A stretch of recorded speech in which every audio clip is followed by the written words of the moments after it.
आप देख रहे हैं एमकेजी क्लासेस और मैं पढ़ा रहा हूँ आपको 12th का मैथ संबंध और फलन। इसमें सबसे पहले हम संबंध के बारे में समझेंगे। संबंध के बारे में समझने के लिए हमें सबसे पहले क्या समझना पड़ेगा, कार्तीय गुणनफल। कार्तीय गुणनफल क्या होता है, देखो एक एग्जाम्पल के द्वारा मैं समझाता हूँ आपको। जैसे कि हमारे पास एग्जाम्पल है, समुच्चय है a बराबर 2,3। एक समुच्चय है 2,3। हमने दूसरा समुच्चय दिया है b बराबर a,b।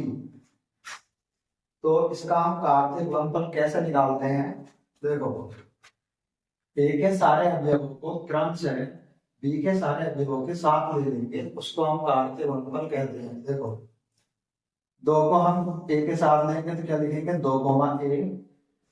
दो को b के साथ लिखेंगे तो 2,b, और इसे छोटे ब्रैकेट में बंद कर देंगे। फिर 3 को लेंगे 3,a। फिर 3 को b के साथ लेंगे तो 3,b, और छोटे ब्रैकेट में इनको बंद करते हुए चले जाएंगे।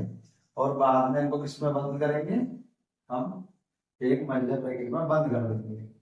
तो ये जो निकल कर आएगा ये कहलाएगा समुच्चय a और b का कार्तीय गुणनफल कहलाएगा। ये हमारे पास कार्तीय गुणनफल निकल आया है। अब जो इसके हमारे पास अवयव आए हैं, ये इन अवयवों को हम क्या कहते हैं, क्रमित।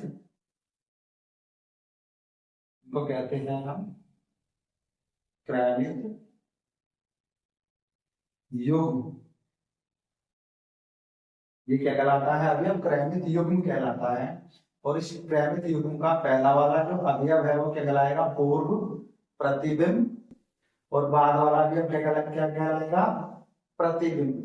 यानी कि ये जो हमारे पास बाद वाला अवयव आया है, ये इसका प्रतिबिंब कहलाएगा।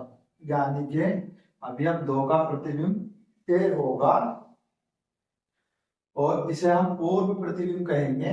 इसका तो समझना में जरूरी नहीं है, लेकिन इसका समझना जरूरी है कि 2 का प्रतिबिंब a है, 2 का प्रतिबिंब यहाँ पर b है, 3 का प्रतिबिंब यहाँ पर a है, और 3 का प्रतिबिंब यहाँ पर b है। तो अब ये निकल आया हमारे पास कार्तीय गुणनफल। इस तरीके से हम कार्तीय गुणनफल निकाल सकते हैं। देखो मैंने इनको एक अलग से यदि समुच्चयों को हम इस तरीके से भी दिखा सकते हैं, ये समुच्चय A है और ये समुच्चय B है। हमने समुच्चय A को, समुच्चय A के अवयवों को B के साथ लिया, यानी कि 2,a, 2,a। फिर 2 को B के साथ दिया, 2,b। इस तरीके से हम यहाँ पर लिख के दिखा सकते हैं। फिर 3 को हमने A के साथ लिया, 3,a। फिर 3 को हमने B के साथ लिया, 3,b। तो ये जो हमारे पास निकल कर आया है, ये कार्तीय गुणनफल है। इतना समझ में आ गया आपके। अब देखो संबंध है क्या, हम संबंध के बारे में पढ़ते हैं। संबंध की एक परिभाषा दे रखी है छोटी सी, कि किसी अरिक्त समुच्चय, अरिक्त वह समुच्चय होता है जिसके अंदर अवयव हो, यानी कि उसके अंदर अवयव होंगे, ऐसा नहीं होगा कि वह समुच्चय खाली हो। यानी कि इस तरीके का नहीं होगा कि जैसे हमारे पास ये समुच्चय A है और इसमें कोई भी अवयव नहीं है। अरिक्त का मतलब है कि हमेशा उसके अंदर, उस समुच्चय के अंदर अवयव होंगे, उसके सदस्य होंगे। ऐसा नहीं होगा जिसके अंदर कोई भी अवयव ना हो। और जो रिक्त समुच्चय होता है उसको हम किससे दिखाते हैं, पाई से दिखाते हैं। तो ऐसा अभी ऐसा समुच्चय नहीं होना चाहिए। तो आगे क्या कहता है, किसी अरिक्त समुच्चय A व B में संबंध कार्तीय गुणनफल A क्रॉस B का एक उप समुच्चय होता है।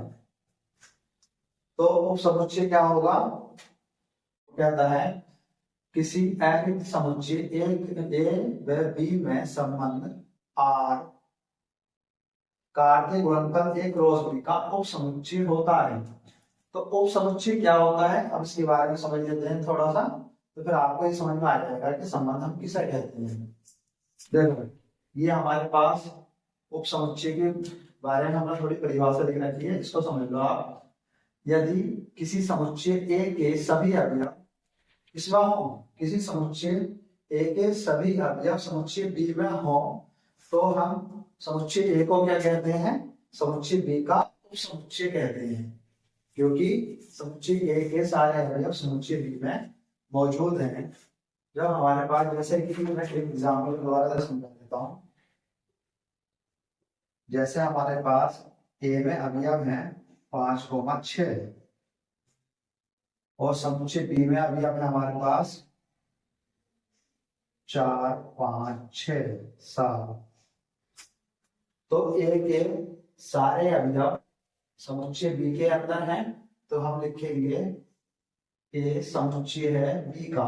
ये जो हमारे पास चिन्ह होता है ये किसका होता है? उप समुच्चय का।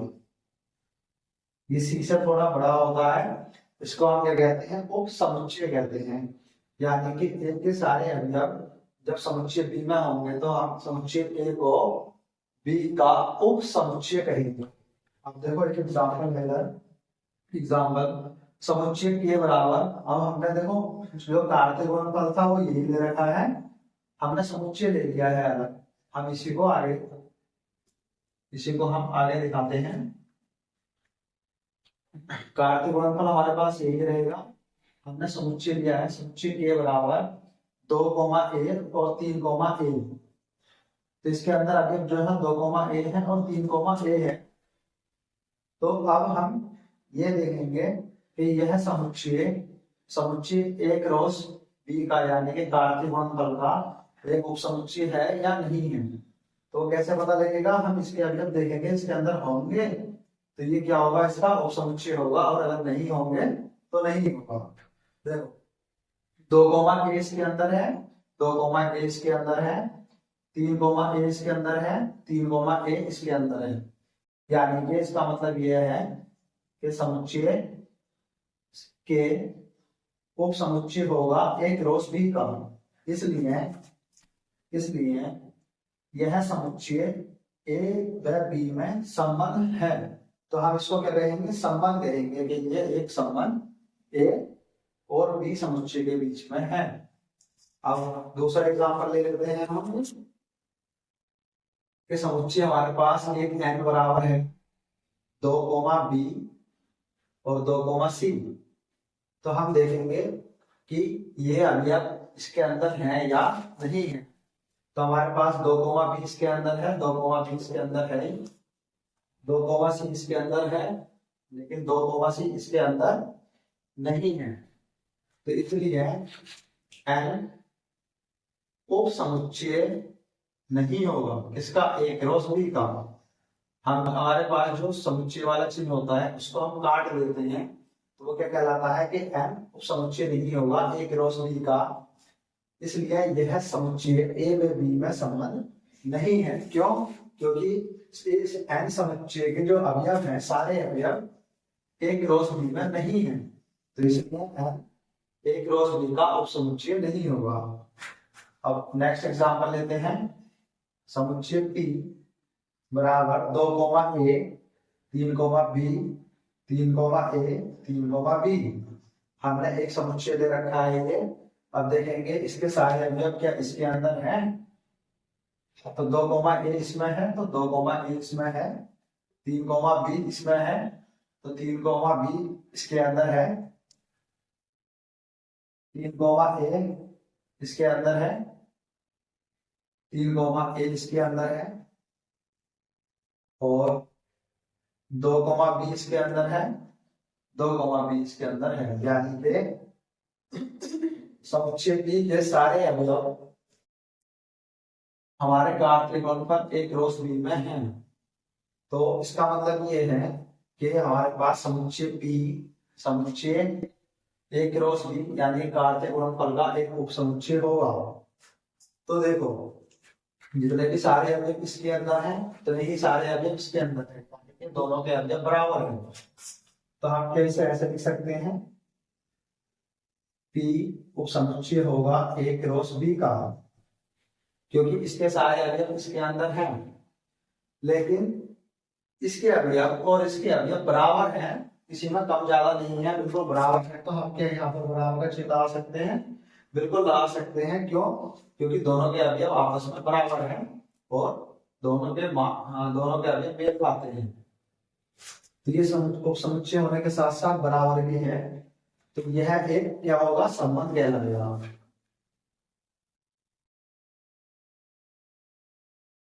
अब इसलिए अब ये संबंध कहलाएगा, इसलिए हमारे पास संबंध आर के लिए क्या होना चाहिए कि संबंध आर उप समुच्चय हो, किसका उप समुच्चय होना चाहिए ए क्रॉस बी का, कार्तीय गुणनफल का, इसका उप समुच्चय होना चाहिए।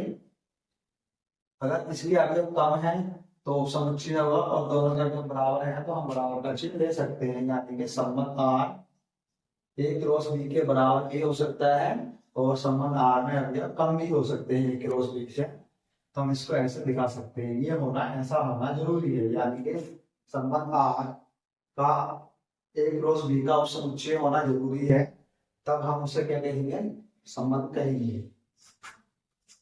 जहां समझ नहीं आया आप बता देना कमेंट में। अब पढ़ेंगे हम संबंधों के प्रकार।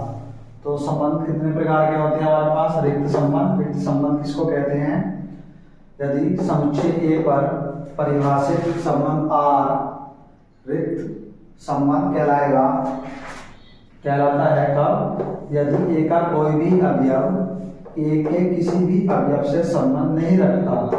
यानी कि इसका कहने का मतलब यह है कि अगर हमारे पास कोई समुच्चय है ए और इसमें अवयव है ए कोमा बी, संबंध हमारे पास आर है, उसमें ये आपस में संबंधित ना हो। जब आपस में संबंधित ना होंगे तो इसमें कोई अवयव नहीं आएगा, और जब नहीं आएगा तो इसे हम किससे लिखेंगे, पाई से। क्यों, क्योंकि हमारे पास इस ब्रैकेट के अंदर कोई भी अवयव नहीं है, इसलिए हम इसको किससे दिखाते हैं, पाई से दिखाएंगे, ना कि हम दो ब्रैकेट लगाकर दिखाएंगे।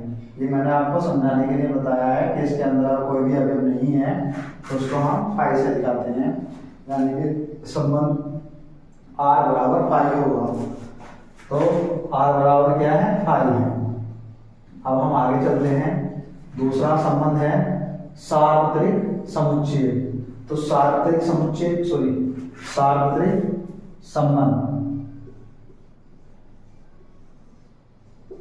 सार्वत्रिक संबंध क्या होता है, यदि ए का प्रत्येक अवयव ए के सभी अवयव से संबंध रखता है, ए का प्रत्येक अवयव समुच्चय ए के ही सभी अवयवों से संबंध रखता है, तो आर क्या कहलाएगा, सार्वत्रिक समुच्चय कहलाएगा।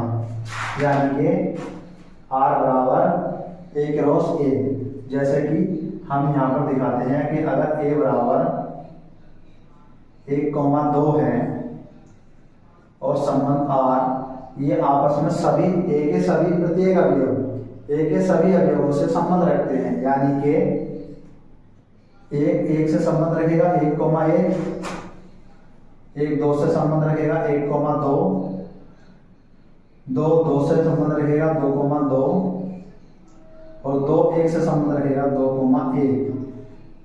तो ऐसे समुच्चय को हम क्या कहते हैं, सार्वत्रिक संबंध कहते हैं। तो इस प्रकार का संबंध सार्वत्रिक संबंध कहलाएगा। अब तीसरा है हमारे पास समुच्चय ए पर परिभाषित संबंध है 3 तरीके के, जिसमें से पहला है स्वतुल्य संबंध। स्वतुल्य का मतलब होता है स्वयं से तुलना, यानी कि स्वयं के बराबर, यानी कि खुद के बराबर। तो स्वयं से तुलना या स्वयं के समान या खुद के बराबर, उसको क्या कहते हैं, हम स्वतुल्य कहते हैं।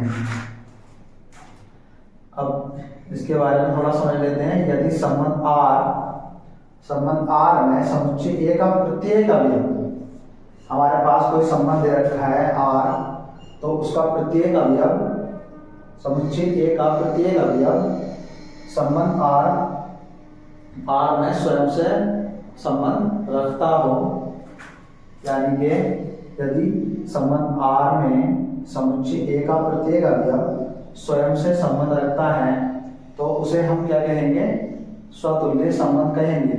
यानी कि ए समुच्चय ए के सभी अवयव आपस में संबंध रखते हो स्वयं से।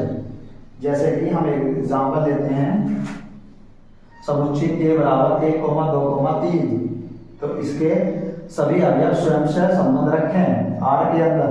तो ए समुच्चय ए के अंदर जो अवयव हैं वो स्वयं से संबंध रखें, यानी कि अगर समुच्चय ए के अंदर ए है,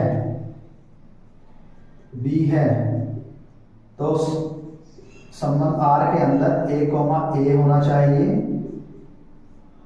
बी कोमा बी होना चाहिए। हमें इनसे मतलब है, बाकी इसके अलावा कोई और भी अवयव हो, हमें कोई लेना देना नहीं है, लेकिन इन अवयवों का आपस में संबंध होना चाहिए, यानी कि ए कोमा ए, बी कोमा बी या 3 कोमा 3।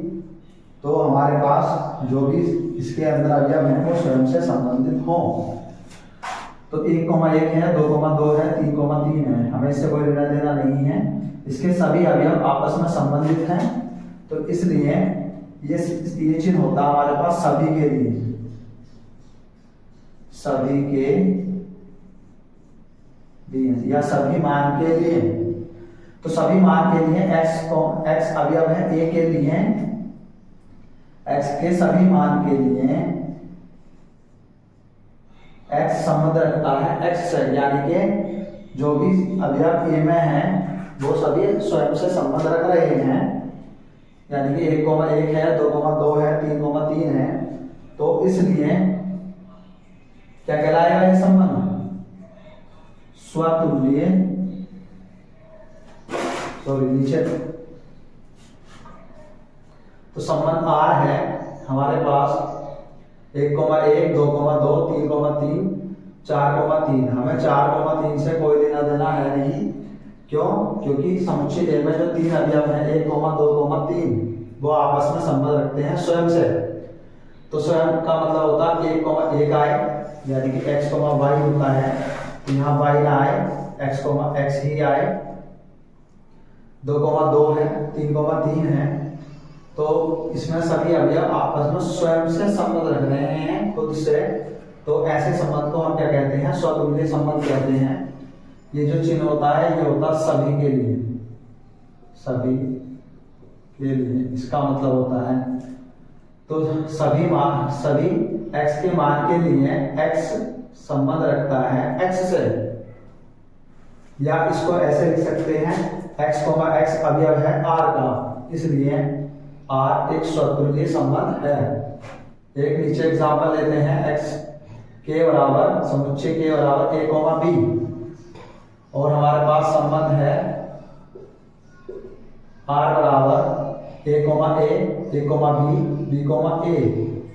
तो जो समुच्चय a में हमारे पास 2 अवयव हैं कोमा a और a कोमा b, सॉरी। तो a तो स्वयं से संबंध रख रहा है, लेकिन b स्वयं से संबंध कहीं नहीं रख रहा है। तो ये इसका अवयव यानी कि b कोमा b इसके अंदर होना चाहिए था, जो कि है नहीं, इसलिए यह संबंध क्या कहलाएगा? स्वतुल्य नहीं कहलाएगा। क्यों? क्योंकि इसके अंदर b कोमा b नहीं है, जो कि b अवयव समुच्चय के अंदर मौजूद है। तो इसलिए इस संबंध को हम स्वतुल्य संबंध नहीं कहेंगे। हमारी क्लास आपको कैसी लगी? आप इसको लाइक और सब्सक्राइब करें, हमारे चैनल को ज़्यादा से ज़्यादा सपोर्ट करें, और जहाँ समझ में नहीं आया हो आप हमें बताएं कमेंट में, हम उसको दोबारा समझाएं।